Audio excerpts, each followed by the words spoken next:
That's another 2 points for the Edmonton Oilers. They defeat the Chicago Blackhawks 4-1 to kick off a brief two-game, two-night road trip in the Windy City against the Blackhawks. Hello, everybody. Welcome to the GCL Diesel Oil Stream postgame show right here on Edmonton Sports Talk. Tom Gazzola with you alongside Joaquin Gage and our good friend Benny Thompson, producer extraordinaire, coming at you from the EST Satellite Studios in beautiful downtown Edmonton. Joaquin in his satellite studios. Benny back at EST Global HQ. Of course, the post-game show brought to you by our good friends at GCL Diesel, providers of the best diesel engine components around, from turbochargers to injectors, fuel pumps to sensors. They are the critical engine component experts, proud to serve Edmonton and Northern Alberta for over 50 years. Join the conversation. Hit us up on the text line 780-218-9999, or you can get to the nasty chat like many of you already have been doing.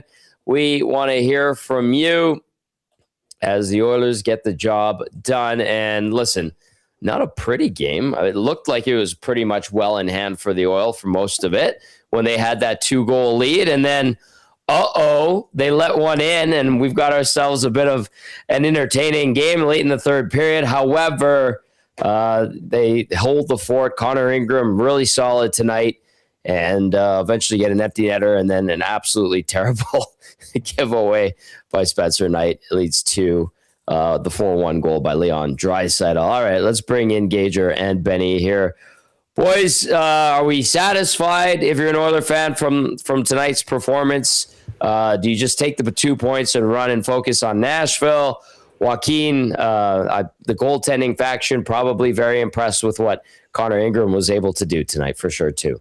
No, man. Like, what was it? The first, 5 out of the first 6 saves were just complete, utter. I know I said deep dish pizza before, but I didn't. I meant eat it, not hand it out, right? This was, there were some gifts on a platter. Oh, yeah. For this Chicago team. This could have looked a lot different, but man, they just composed.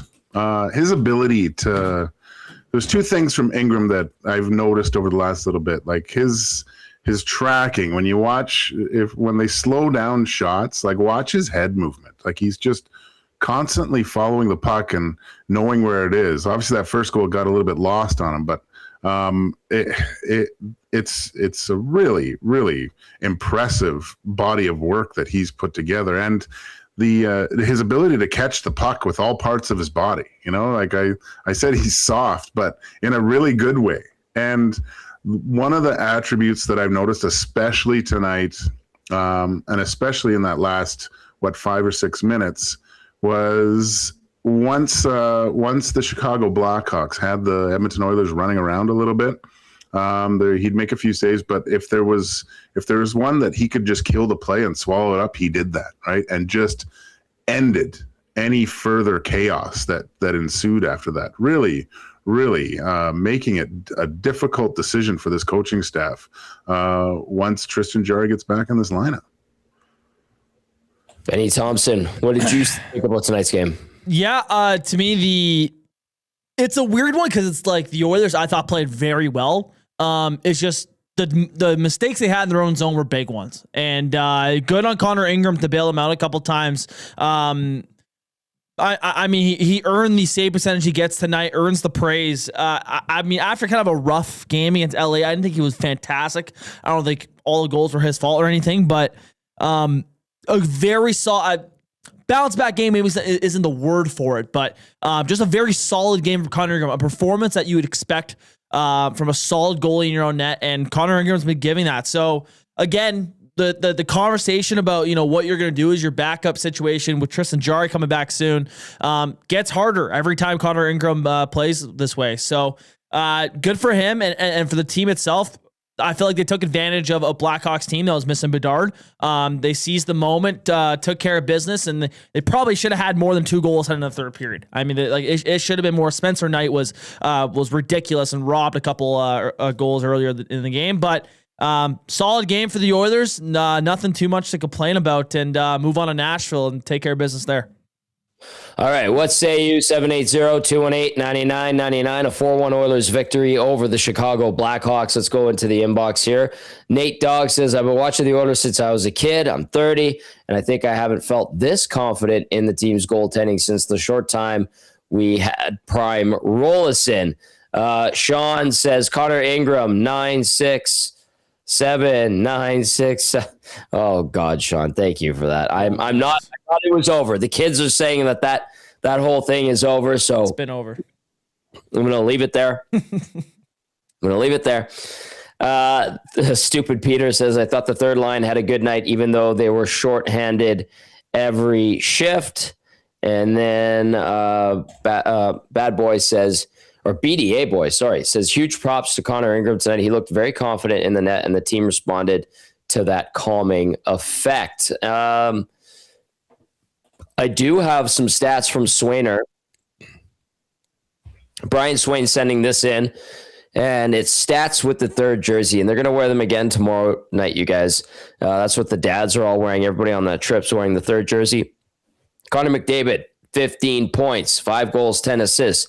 Evan Bouchard, 13 points, 3 goals, 10 assists. Draisaitl, 12 points, 7 goals, 5 assists, has scored in all 5 games wearing those uniforms. The Oilers are 5-0 in those uniforms.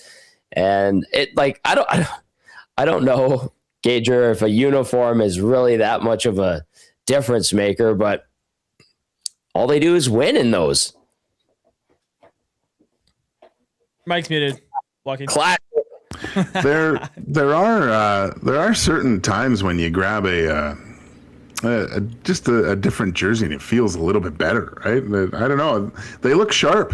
You know, I don't know about the coaches' tracksuits, but it's they look good on the ice. Like when they're all together, it's not a bad look. I don't mind the Oilers across the chest there. It's hey, and if it's not broke, keep wearing them, right? Yeah. That's why not? And no, I wonder, watching that, seeing the dads all wear them and the Oilers, I wonder if they're looking for even more people to spend some money on some Oilers jerseys in different markets too, right? So, oh yeah. But what do you think of the little yellow trim around the Blackhawks numbers, Tommy? That's the golden 100-year celebration, and I actually think it's a neat little detail. But yeah, it's cool. And it's kind of like how Boston, when they celebrated their 100th year, they went like completely one and done, new uniforms with a new third jersey, all for that 100th centennial celebration.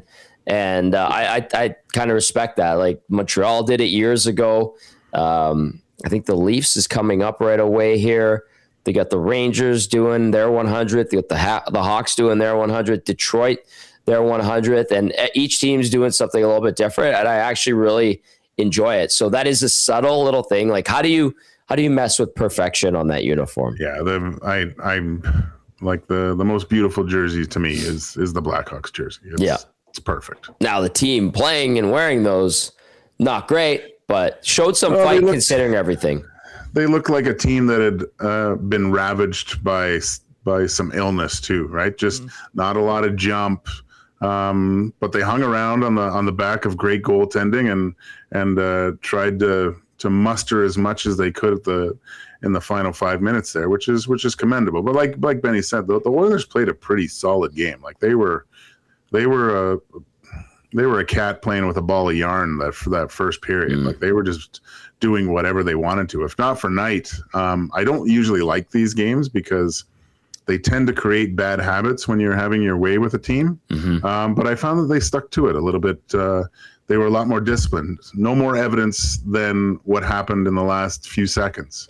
Like how many times have over the last few years that awful play until the final buzzer, right? Something bad happens. And you see Podkolzin not quitting, just going in, keeping his feet moving on a forward check, and gets an absolute gift for Leon Draisaitl. Doesn't get an assist on that, but he should. No. Okay, so how about the non-goal, the one that was called back on Zach Hyman? They say it was a kicking motion. He's like, it hit my pants. I appreciate him trying to get his stick on it as it's going towards the net. That if it didn't, as it didn't stand, and if Chicago managed to find a way to beat Ingram, and we're talking about an overtime decision or even an overtime loss where they, piss away a point, what'd you think of that? Because that's the second straight game, and when I watched it and they waved it off, I'm like, here we go again, because we had to just talk for 2 days about a damn non-goal goalie interference one, and now we've got this. Yeah, he was kind of kicking motion, but it hit his pants and ticked off of the Hawks player. I didn't know what they were going to call on there. Yeah, I thought it was a 50-50 which way they could go. Usually with a kicking motion, you're like the puck was coming towards him. He's putting his leg out to kind of deaden it, right? Like it wasn't down by his foot. I don't think you can, if Hyman's skating in backwards and it hits his pants, but he's extending his leg backwards, is that a kicking motion? It's just a weird spot to have a puck go in on you off your equipment, right? Because you can direct the puck in. That, to me, by hitting him in the pants, was more Hyman directing the puck back towards net rather than using a part of his body or a kicking motion to kick the puck in. I thought it was a goal, to tell you the truth, Tom. Mm-hmm. So did I. Benny, what did you think? Yeah, I didn't understand the rule fully until they explained it on the TV, where it's like it could be looked at as, he's trying to kick it in, but it's his thigh though, so it's not technically his foot. So it's like I didn't know the ruling behind it. I mean, if that's the ruling, okay, but I feel like I've seen goals get called in favor of Hyman there in those instances. Like, can you punch a puck into the net? No. But it can hit your glove and go in. Yeah. Right? So it's the deliberate trying to direct it towards the net. The directing with your butt. But then you can come to the net and be stopping. Yeah. And angling your blade and putting it in the net, and that's a goal, but you're still pushing your foot towards. So it'd be nice to see some real the reasoning why they didn't allow that, or the thinking was that the one leg was moving towards the net, and that's the reason why they did it. I don't know. It's I think it's a goal. If it was lower, like on his shin pad, and you can see that direct, I would say, okay, that's a kicking motion. But it's kind of hard to volley a puck with your thigh. Yeah. Ultimately, it's moot point because Edmonton held the fort. Ingram made some big stops late, and then they get that empty netter, and then Draisaitl tucks in that fourth one, and it's a 2-point night for the Oilers, and they move on to Nashville. All right, let's go back inside the inbox. Let's go to Troll. If you want to text us, 780-218-9999. Troll says, not a great game, but they got the win. Annoying that this team never plays hard for their goalies to get them shutouts. Awful call on the Hyman no goal. Goes off his stick, that bounces off his leg. That's not a kick in any universe. And that's why I wanted to bring it up, because I was like, I don't know. Like that. Anyway, it ended up being moot point, like I said. But the point that Troll makes about how annoying it is that the team never plays hard for their goalies to get them shutouts, well, I'm going to defer to the goalie on this one. Joaquin, what would you say to Troll about that statement? Well, first of all, it's kind of difficult to play for shutouts. It doesn't happen that often. I thought they played well. The Blackhawks pushed the last bit and got kind of a lucky bounce, which gave them some life too. I don't think it might have gone through their minds, but once it was done, it was more, let's just get the 2 points, right? I don't think they didn't try to not allow Chicago to score. Like, that's what you do every shift, right? Like, so did they let their foot off the gas a little bit? Maybe, but it wasn't. I think the Blackhawks did a good job of pushing. They were finally moving the puck around with some efficiency in the offensive zone, I thought, in the third period late. Yeah, they had a nice little push for like a 3-4 minute window there after they got that first goal. I like this one. It's from Doesn't Sign Text Guy. Says, give the boys a green light with the dads. Make memories. It will benefit in the long run. Plus, playing guilty is fun. The trouble in Nashville is right out the door. Like you literally throw your bags down and you go meet here in 10 minutes and boom, you're gone. Joaquin, you know exactly what I'm talking about. Don't see that happening tonight though. Well, maybe a few dads might. The dads might stumble out and have a look-see, right? Probably about get to the hotel, little discussion, meet you back down here in 5. Bags are thrown into the room, racing back down, maybe a little spritz on the face, and you're good to go. And I'll tell you what, there will be beverages on the plane tonight. Oh, yes. Guaranteed. If not a bunch of beverages in the suites that they had. It was nice to see them get rewarded with a win. All right, let's go back inside the inbox. 780-218-9999. Runner just says first win of the 2-game winning streak. And TG or Troll follows up with, sorry, TG, a little fired up. Annoys me seeing every other team get shutouts except the Oilers. You know who had a couple of shutouts for the Oilers this year? Yeah, there's a former goaltender that did have a few. Yeah, he did, and he's got a couple with Pittsburgh now too. So I'll just leave it there. Let's go to Buzz in Nebraska. Says foot off ice cost him. If he had kept it on the ice, just deflected it different. That's his thoughts on the Hyman non-goal. And then Library Pat says that was ridiculous in my opinion. You can't kick without using your foot. Cody chiming in says Oilers should wear these jerseys 3 games in a row sometime for the streak. Yes. And Cody, speaking to that, I had a conversation with the Oilers business ops staff and you notice they had the Carbon X logo on the shoulder. Excuse me. So they had to create a new set of these uniforms with that logo just so they could wear them on this road trip and on the road. It's just one of those little nuances of wearing a white jersey as your alternate or a lighter jersey as your alternate.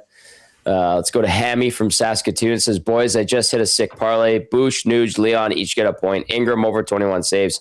Knight over 25 saves. Oil to win. Boom. Let me know when you want me to go on the lock shop. Well played. Let's go to Hampton Steve. Says, good evening, gents. Solid win by the Oilers. Ingram saved their bacon more than a few times. Would have liked to see more killer instinct on those 2 power plays late in the second to suck the life out of the Hawks. Hopefully Frederick's dad could come to more games because he seemed as engaged and noticeable as I've ever seen him all season. On to Nashville. Hampton Steve brings up a good point here. He would have liked to see more killer instinct on the 2 power plays late in the second. It seemed like they were passing up some pretty good looks, and it's hard to knock Connor McDavid, and he had a 3-point night, but that extra pass seemed to be a killer for them tonight, didn't it? Well, and I forget what game it was. It was just was it? They came back in the third a little bit. But Connor had a good chance just to let her buck, right? Mm-hmm. And decided to pass it up. And if he does decide to shoot, at least there's an opportunity because the pass didn't work out. But the other team got life and got kind of back into the game, right? So although they had a 2-goal lead, you would kind of just a more of a killer instinct just to put the game away for sure. You know, you get the 3-goal lead at that point. You know, the game you've been kind of just dictating how the game is going from that moment. Anyways, I just think that I agree. A little bit more of a killer instinct just to put the game completely out of reach, right? So if things do go awry later on, and I mean, look what happened tonight. So you get that third one and you don't have to start scrambling those last 2 minutes as much, protecting a 1-goal lead. It can be a 2-goal lead. So I'd like to see basically shoot the puck more until you got at least a 2-goal lead, and then you can start looking for other things. Well, and you're keeping everyone honest anyways. Well, you can even go back to Bouch's first goal. Ryan Nugent-Hopkins takes that one-timer, and Spencer Knight can't control the puck. It allows Bouchard to get a hand on it, whack it to a stick, and bank it off of Spencer Knight. Those are the type of things that can happen when you have a shooting mentality and you're a shoot first player. So I mean, and I'm not saying Nuge needs to shoot more, or whatever. It's in general. I think that power play can benefit off of Leonard Buck a little bit. I think Bouchard obviously has one of the best shots on the point, so you can utilize a little bit, and Hyman's net front or whatever you got to do to bury pucks, man. Shooting pucks will help this power play, I think, a lot. And yeah, I agree with the texter. You probably need to shoot a couple more there. It'd be interesting to find when just games where Bouchard's shooting the puck more from the top and teams start trying to take it away a little bit more. Yep. Because that'll open up something else, right? When you not that this power play struggles, but when they seem to be having a little bit more difficult of a time, I think it's directly correlated to the facts that they're passing up good looks to shoot the puck. Yeah. Oilers win it 4-1 over the Chicago Blackhawks to kick off this brief 2-game road trip in 2 nights. You can text us 780-218-9999 and jump into the chat over on YouTube. Go to Coach Mike now. He texts and says, good start to the week. The ice times were within reason. Busy schedule, but hopefully the Oilers can find a winning streak. Reinforcements are coming? ? Jari and Wallman are expected back this week. Coach Mike, yes, Knoblock hinted at that. The broadcasters, radio and TV that are rights holders hinted at that. Knoblock said earlier today, maybe as soon as tomorrow night, Jari and Wallman could be back. We'll see. Their bodies and the medical staff will dictate whether or not they get into the lineup. And then taking a look at what Coach Mike said with regard to ice times tonight, Lazar played the least at 7:05. Trent Frederick 9:28. And then everybody, I mean, the most was Connor McDavid at forward at 21:18. Leon Draisaitl 21:11. Seeing a lot of guys in the teens up front, and then you go to the back end. Bouchard led the way at 24:31. Nurse second, 21:22. Ekholm 20:37. Stasny 16:16. Regula 14:36, and then Emerson actually finished with 19:40. He's kind of Emerson, guys, has kind of slid in where I know they tried Stastny against Winnipeg on that second pairing on the right side, get him on his off wing, take pucks off the wall on his backhand.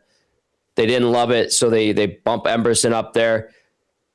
I mean, it's a very small sample size, but so far so good. Like, just very steady, very calm. Doesn't make a ton of mistakes. Not perfect by any means, but a good stopgap until Wallman gets in there. What are you seeing, Gager, from Emerson getting bumped up to playing more minutes? A lot of simple plays, right? Doesn't really I like his first pass lately. It's tape to tape. First option's always the best one, and he gets it there. I thought that one of the critiques I had about the Edmonton Oilers is sometimes when the Blackhawks created a little bit of chaos in front of the net, there wasn't that physical presence. Everyone's kind of fishing for the puck. It almost looked like infantile. Defending your net is like a bunch of kids. They're just whacking their sticks and looking for the puck instead of being assertive with body position to make sure that you're separating the player from the puck and your goaltender, right? And I saw Emerson do that once. Like, he got onto the inside of his man when the puck was in front, and I don't know if it saved a goal, but I liked that a little bit more aggressiveness of getting in front of people and playing a little bit tougher in front of your net using your body, right? It wasn't cross-checking, wasn't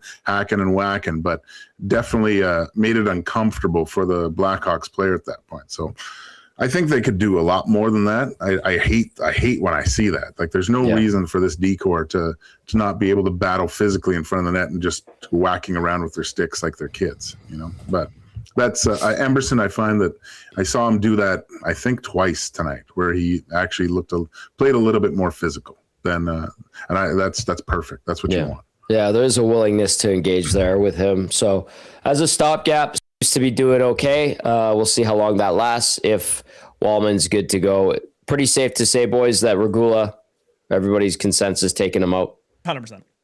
Yeah. Yeah.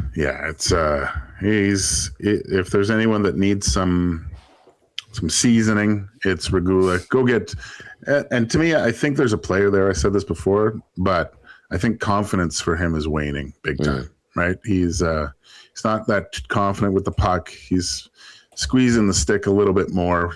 When he has time, he feels rushed. When he doesn't have time, he thinks he has too much of it. Like, he just needs a little bit of a reset, I think. That was his 50th career game. And let's just take a look at his stat line here. Regula, no points, no minuses or anything like that. 1436, 2 shots, 1 block shot on the night in his 50th career National Hockey League game. All right, there was one other thing I wanted to hit on, and it was in regards to something that, Joaquin, you are pretty adamant about always, and have been, and really, when you said it a couple of years ago, I was like, yeah, that's a great point. And it seems so simple, but sometimes teams, even at the NHL level, can't do it. Stupid Peter Texan says this team really needs to clean up their breakouts. Again, they struggled against the Hawks' heavy forecheck in the third.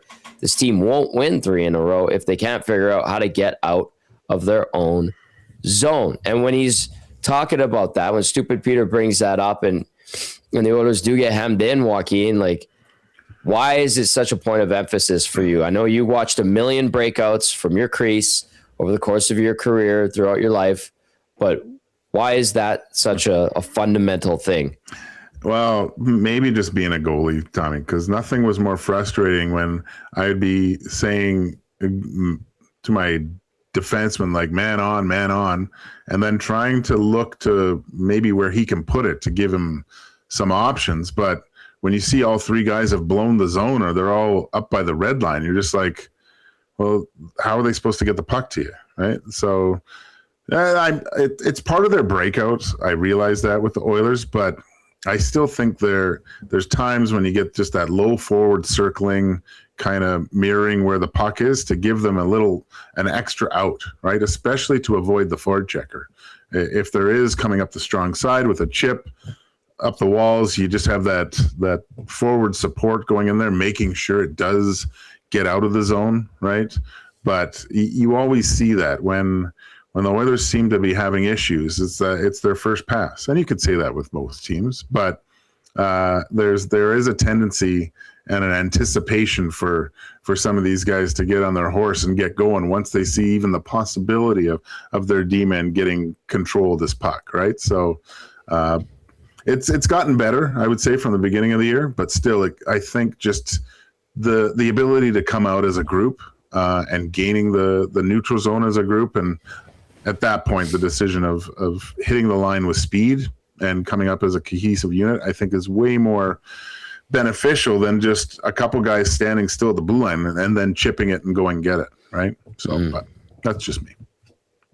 No, I think that's actually quite smart and bang on, Gage. As simple as it seems, but it's like, yeah, well, when these teams struggle, they get hemmed in.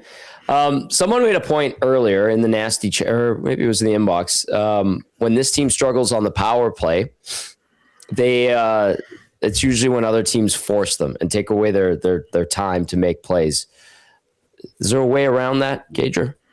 Again, it's so good, this power play. When they're moving, if they go to their spots and kind of just stand there, that's when they don't have a lot of success, right? Mm-hmm. Even when Leon's kind of moving in and out of the slot, it just creates another issue for teams because he's dangerous wherever he is. When Connor's kind of in that rover position and moving with the puck, it's the way Bouchard can read where the puck's going to and either keeping the puck in or having that safety valve back at the top is. But it all comes down to movement, right? Mm-hmm. If they're stagnant, standing still, and trying to feed Leon for that one timer, that's when it has a few issues. But this is where, like Benny was saying earlier, it's just that shot mentality. If you have a good look, Like, it's not like anyone can't shoot the puck on that power play. Right. I know Bouchard's got a great shot. Nuge can shoot the puck. Hyman, like, they all can really rip it, right? With accuracy. So you'd like to see them if it is there. Don't pass it up. Now I don't let goalies off the hook that way, especially if you're in the middle of the ice. All right, Benny, anything else from you before we look ahead to tomorrow night's game? Side note, kind of from the NHL, I want to bring this up with you guys. Braden Point went down, scored a goal, but hurt his knee in the process. I've been seeing a lot of chat about it in the nasty chat. Is there any world that Zach Hyman is the guy they call up? What do you guys think? I don't mind it. We made a case for it, and you posted it on our social media, and a bunch of people just ripped us for being homers. He's playing great. Yeah. That would be the Kunitz pick, and it worked out just fine for Canada in 2014. What does Hyman have this year? He's played 26 games. He had 23 points coming into this one. 13? Yeah, goals-wise? Yeah. Yep. And what did he get tonight? Managed to pick up a goal and assist tonight, so give him 25 in 27. Yeah. And you don't have to worry about chemistry too, right? And that's kind of what you want. Some familiarity of playing with McDavid. It makes sense. It makes sense to me. You could also make the argument for Scheifele too. Yeah. Another guy that's and he's center that can go to the wing too, right? Hyman's not, when you really think about it, if you can add a guy that can get in on draws, like having that, whoever he plays with, that's not that Hyman can't take draws, but, and I'd love to see Hyman go, but part of me is kind of, if this is serious for Point, I would be happy if Scheifele got picked to take the spot. Yeah, fair. I think if this is just my prediction, I think Sam Bennett's gonna get the call. I think that's the guy right away. Like that was the one. It's been reported by Elliott that like they were deciding between Horvat and Cirelli for that last spot, and then they said screw it, we're taking them both. Bennett, see you later. I'd imagine Sam Bennett's the first guy that gets the call, but yeah, I'd be very happy if Hyman got it though. A lot of loyalty to the Four Nations face-off teams, so we'll see how that plays out. But I think there's a case to be made for Zach Hyman. Call us a homer, sure, that's fine. All right, Joaquin, you're in Nashville tomorrow, taking a look at the Blackhawks and what they've done, the Nashville Predators and what they've done recently. We saw them recently as well. Nashville right now with 21-20-4 record. They are 12-10-2 at home, 6-4 in their last 10. And they're coming off a win. I'm looking tonight, not in action. And then last night they beat Washington 3-2. So how do you assess tomorrow's challenge with the Nashville Predators and how the Oilers might handle it by also not getting into any trouble tonight down in Nashville? It's a team that's playing better. We saw them here last week. Was a pretty good game. That's the game I was kind of thinking about, where the Oilers were in control till late, right? But you have two guys that, and I didn't even know about the stat of Leon. That's during the game. I believe it was 19 straight games against the Blackhawks that he's got points in. But you look at his numbers against the Nashville Predators, and I correct me if I'm wrong. I think his numbers in Nashville are better than any other team. Like, and they're absolutely ridiculous. So let the big dogs eat, Tommy. Go have some more success. And I don't know. I'm assuming the dads will come home and probably hit the game Thursday too, right? So easy. Might as well. If this is the end of the road trip with the dads, make it a good one. Finish strong. Make that plane ride home with your pops. Having a beer with your dad's always good, right? Yeah, it is. It is always good. Well said, Gager. Joaquin, thank you for filling in tonight. You did great as always, my friend. I look forward to seeing you in studio tomorrow. You too, buddy. Take care. All right, there's our game analyst, Joaquin Gage, helping us break down the Oilers' 4-1 victory over the Chicago Blackhawks. You can text us 780-218-9999 and then hop into the chat as well. Pardon me, I apologize. My nose is just congested. I'm sniffling and sneezing, so bear with me as we plow through this one. Benny, you're fighting fit. You're doing all right, which is great. I've avoided the sickness that's going around. Oh my God! Knock on wood, buddy. Knock on wood. I'm usually the guy who catches it too, but I've avoided it so far. Yeah, it's been frustrating, that's for sure. Let's go to Tim, who once went by Positive John, and before that went by just Jay. So, okay, Tim. Great game from the fourth line, says his text. I like how Knoblock rewarded both Frederick and Janmark with shifts on Draisaitl's line near the end of the game when it was still 2-1. Is Ingram forcing their hand? It's getting harder for me to see how you can send him down. He looks like a starting goalie in this league. Yeah, Tim, a.k.a. John, a.k.a. Jay. You make some great points there. Corey B. texting in. It says, do you need to sub out for tomorrow? You got to recoup for Saturday. Maybe Nasty.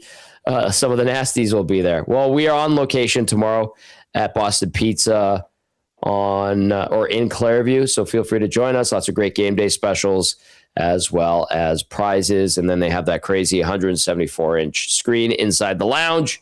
I'm hoping that this is the last of this cold and that I'm good to go and I don't spread it to anybody that comes out tomorrow evening when the Oilers take on the Predators. All right, Benny, we have some audio to get to. Who are we going to hear from first? Let's hear from the winning goaltender tonight, Connor Ingram. Here is Ingram after the game tonight. 5 minutes of that game. A bit chaotic. Of course, they bring it within one, but you're back there, you're steady, and the team's able to lock it down. What did you think of that? Yeah, I think that's what good teams do. And, you take a look at the track record around here the last couple of years. This is a team that knows how to win hockey games. So those are games you got to hold on to and find a way to get it done. And I think we did that. We got the empty netter, and then even to not take your foot off after that, I think shows a lot about the character in there. You made so many crucial saves tonight on the penalty kill in those final few minutes as well. What can you assess about your game tonight? I felt good. It's starting to feel more normal every time we get out there. And luckily for me, I've been able to play a lot, so you can find a rhythm and just try and stick into it and hold on as long as you can. So, no, I thought I felt good today. What did you think about your new gear, the new setup? Everyone around me seems to like it more than I do. It's a little out there for me. As I was skating off the ice today, I asked Pix, I said, do I look dumb right now? And he had my back. So, no, it's a step out there for me, but it's just for these specialty jerseys, and I don't have a little fun with it. I think you're the third team in here with Dad's trips. Does it bring kind of break up the monotony and bring a little energy to the team in the middle of the season? I think for sure, yeah. I mean, for me, I've been away from home since I was 16, so it's been 12 years since my dad drove me to hockey, and it's cool to have him around and ride the bus with him. And, you see a lot from the outside, but it's really eye-opening for them, I think, to see what our day-to-day looks like and to see what this life looks like. So it's fun to share it with them, and it's fun to just have them around. With Evan, what's it mean to have a defenseman like that who can join the attack and generate offense as well? It's been awesome. I mean, I think he's been doing that for quite a few years, and he's one of the best in the leagues at doing it. So, he's a fun player to watch, and I feel safe whenever he's out there for sure. We were able to speak with your dad, Brent, the other night, and he just had such a calm demeanor about him and said, when you're in net, I just fully trust him. Is the calm demeanor that you have from him? Probably, yeah. Yeah, I think he was a referee more than a player, so he definitely knows how to de-escalate and take control of the situation. He's also a teacher, so he knows how to command a room when it's time. And no, that's probably where it comes from. I mean, he's a pretty stoic human being. There's not a lot that ever flusters him or gets to him. So if I would guess that's where it comes from, yeah. If he's a referee and a former teacher, does he ever have tips for you after the game at this point, or does he let you learn? No, I mean, neither one of my parents were big hockey. My mom was probably worse than my dad was about being into it, but there was never any pressure or car rides home where I didn't feel like talking. I mean, we would pick up fast food from whatever city we were in and head on home. Always a treat when you got to do that, especially living in a small town. And Connor Ingram provides a treat for his dad and the rest of the dads with a solid performance tonight in the victory, and really steady. And that's why I want to take that into the turning point of the game presented by Advantage Sport Medicine and Physiotherapy. Connor McDavid's got a team of specialists. You've got a bag of frozen peas. Get the same locker room approach trusted by the best in the game at Advantage Sport Medicine. Book your assessment today, www.advantagesportmed.ca, or call 780-460-9977. And I would like to say it was the 3-1 goal, the Bouchard empty netter, and that was important. But to me, it was that flurry, Benny, in like the last 5 minutes when they were only up 2-1, and Ingram was steady, and they managed to hold the fort. And he made a few really solid saves when Chicago seemed like it had some momentum and was pressing. So to me, that's the turning point.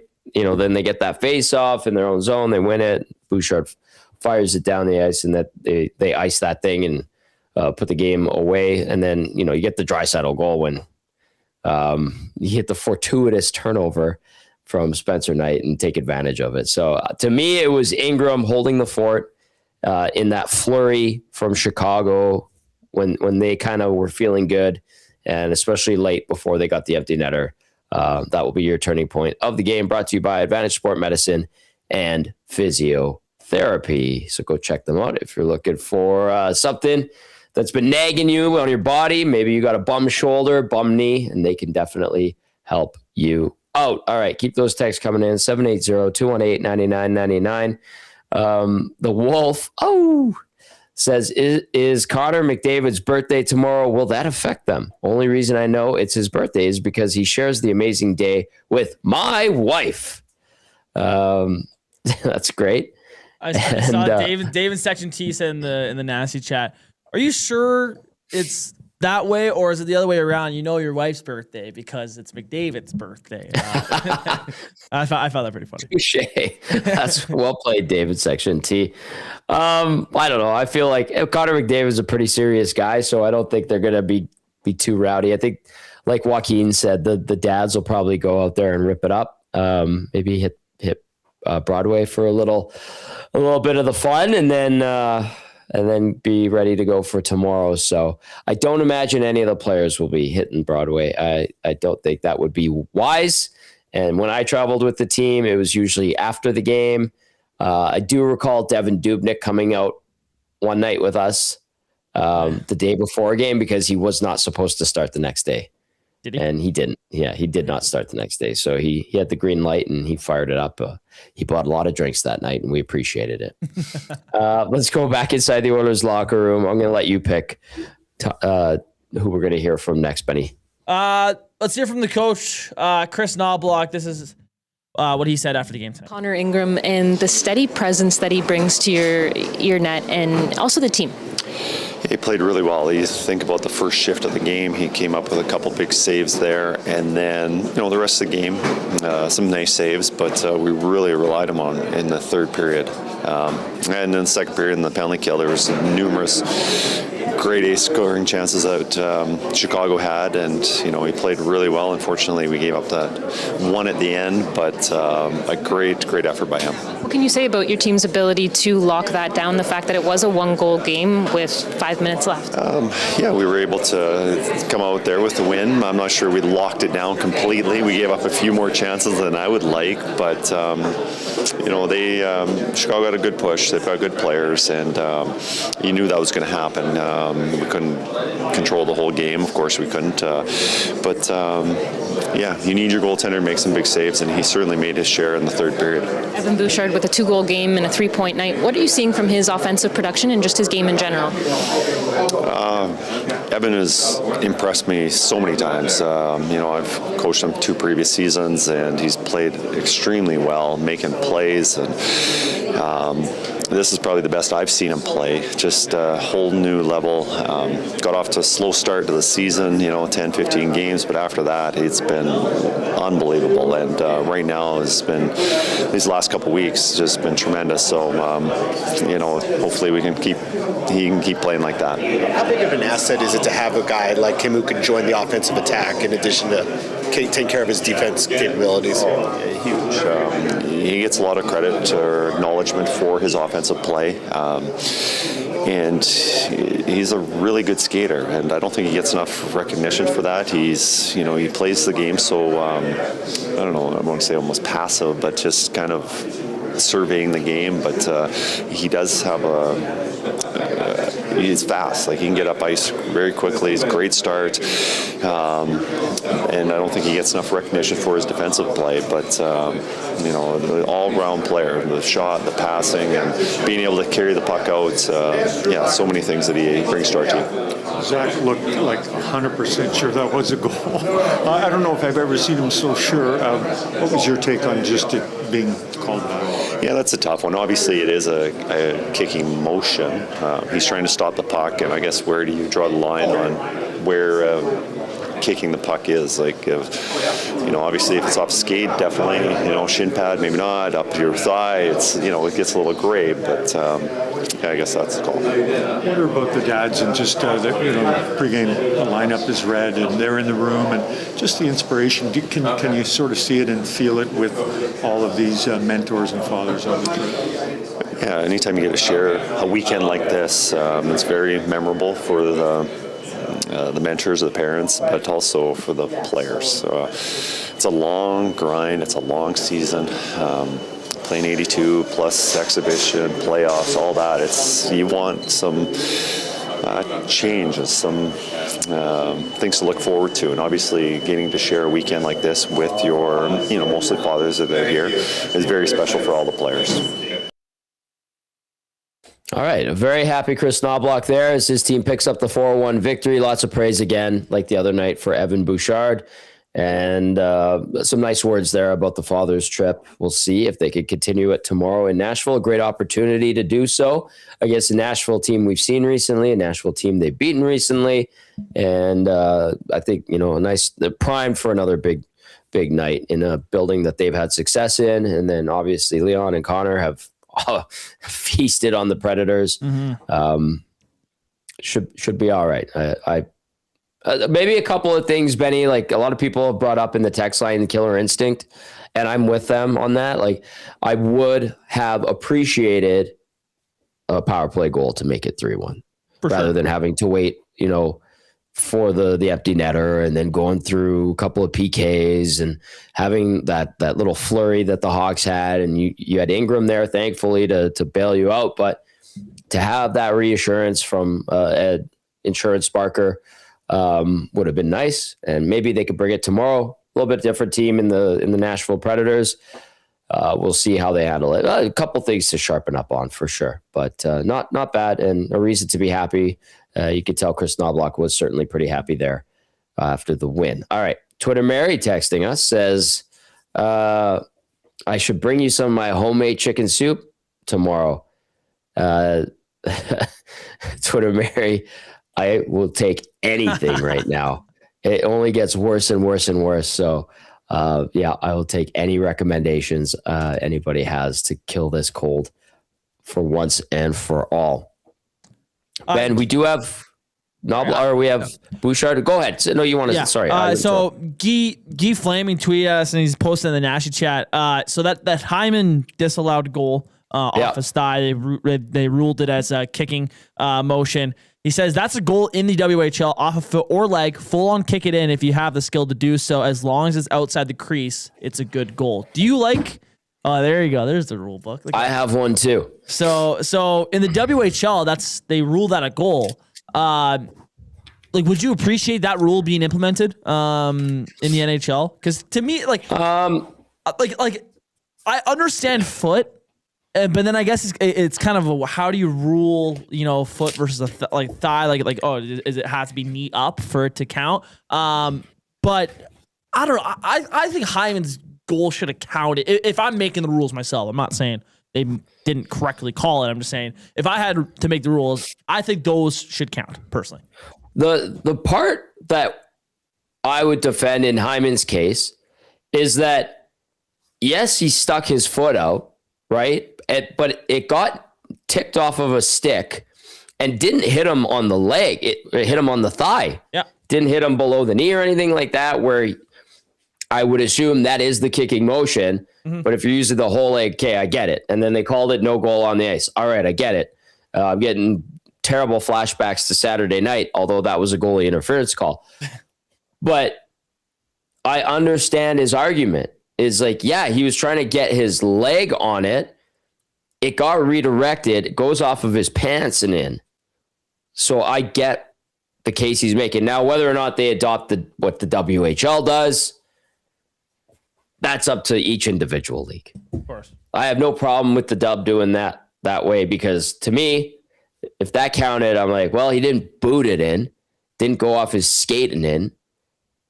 So that's how I kind of look at it. And Guy responds, and I completely agree with him. He says it's way better than it removes all the did he or did he not kick it in, right? Like It removes all that stuff. If you just go, okay, he could kick it in, it just has to be outside the crease, right? Like from there, it's okay. Did he do it inside the crease or not? That's a lot more. There's a lot more concrete evidence that was, that happened or not. Versus, okay, he was looking at the puck and then he opens up a little bit to it, but did he mean to kick that in, or was he looking somewhere? Like it becomes this weird gray area that it's completely just like opinionated, and you're kind of just guessing if you're the ref. Yeah, I agree with it. Just allow kicking, allow kneeing the puck, and whatever you got to do, as long as it's outside the crease, I think it's legal. Yeah, I like that rule the WHL has. I don't mind it. I'm looking for. I found it. I think under the goals section, 78 point something. Let's run Evan Bouchard and let me see if I can find this stupid rule. All righty. Here's Evan Bouchard from the locker room tonight. The way that he stepped in for you guys, it seems like he has such a calming presence, but especially in a game like that where you really needed to hold down the fort. What can you say about him? Yeah, he was amazing. Made the big saves when we needed him to. Playing in front of him is great. Makes it easy for us. What can you say about those final 5 minutes? I mean, the Blackhawks bring it within one, but then somehow you guys are able to pull out a 4-1 victory with your empty netter and then Leon adding another. Yeah, they definitely had their push at the end. Three shifts in a row or something like that. It was good for us to settle it down and get the insurance markers. Can you take us through your goal, kind of a nifty little bank shot there off the back of the goaltender? Yeah, I'd be lying if I said I meant to do that. I was just trying to get it out front to where I thought one of our guys were there. Luckily enough, went in. How many goals have you been able to score from behind the net in your career? That's got to be one of them for sure. I don't know if there's any more of them. I want to ask you about just your offensive production. You have 9 points in the last 5 games. What are you seeing, and maybe what's kind of feeling good right now? I think I'm happy with where my game's at. Got to work on. So the defensive side, I think that's the main focus. But when you're playing with guys, Connor, Leon every night, you get them the puck, and they, a lot of times they do the rest. So it's contribution from all 5 guys on the ice. Just want to ask what it's like to have your dad Gary along for the ride on the father's trip. We were able to speak with him the other night, and he was just beaming with pride for you. So what's this experience like? Yeah, it's definitely cool. It's nice to have him here, get to see the behind-the-scenes kind of stuff. So it's good to get a win for all of them. Are you out of superlatives when you talk about Connor and his streak? He's got a 19-game point streak. Do you run out of superlatives along the way? Yeah, I don't know what else there is to say about him. He's a leader on and off the ice. Obviously, he drives our team. He's been great all season long. So I'm not shocked he's at 19 games right now. All right, there's Evan Bouchard picking up a couple of goals, joking around a little bit. You saw him chuckling there, talking about the dad's trip. He has been playing good lately, no denying that. His defensive game has come around as well. We know he's capable of it. We've seen it in the postseason in years past for sure. I did find it in this rules book. Disallowed goals, section 10, game flow, 78.5. Point 2. When the puck has been kicked using a distinct kick in motion. That's the only thing in the rule book that has to do with kicking and disallowing goals. So they deem that a distinct kicking motion. I saw some people, I think Ian was saying, I don't care how you score. Throw it in, punch it in, whatever. I'm on the, what does he say here? Come on, load up. I'm on the side of outside, grabbing puck, throwing it, high stick, however you put it in. I think he's being a little bit facetious. And Troll says, why not let guys punch it in with their fist too? NHL wants more goals. And then RBM, I like this one. RBM texting and says, hey, McDavid shares a birthday with my youngest as well. Happy birthday to your youngest, RBM. All right, Benny Thompson, you want to do the player of the game? Let's do this thing. All right, brother, all yours. Okay. Player of the game is presented by Damon Bunting. Damon Bunting has been a top producing realtor in the greater Edmonton area for over 18 years. He and his team would love to help you find the right home or make the move from your current home. Community driven, he understands what it takes to make a difference in our city. Check him out on damonbunting.com or visit Instagram at Damon Bunting Real Estate. I want to give honorable mention to everyone on that fourth line. I thought that that was one of their better games as a fourth line, and didn't result in a goal, but they had some good maintained offensive shifts there between the three of them. So I was really appreciative of how they played, and Frederick I thought he played an impactful 9 minutes. I noticed him out there, which was nice to see. And with Lazar and Janmark, I thought they had a pretty solid game. They're not going to get, neither of them are going to get player of the game, though. I can't give it to Bouchard, McDavid, or Ingram since they're on the 3 stars. I'm going to give it to the guy we've been talking about if it should count as a goal or not. Zach Hyman, man. He's been red hot. He's ever since the McDavid stretch has been going.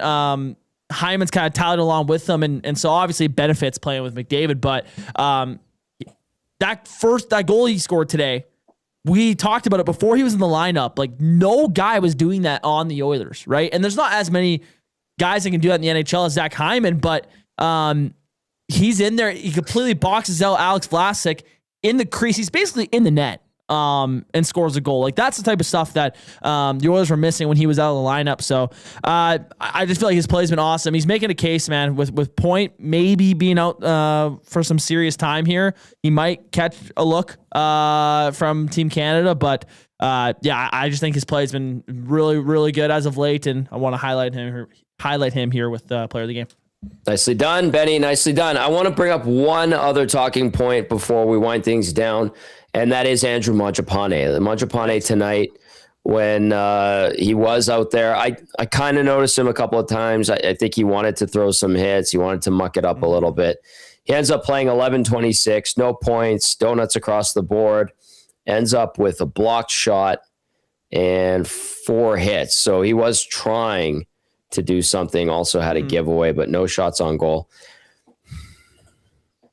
What do you think, Benny? I mean, I don't even know how to tee it up outside of they played him tonight. I forgot to mention that, and I wonder why I forgot. Because he wasn't very notable. For me, I thought I would have seen a little bit more from him. For a guy that's like should have been really pissed off and really firing up the play tonight.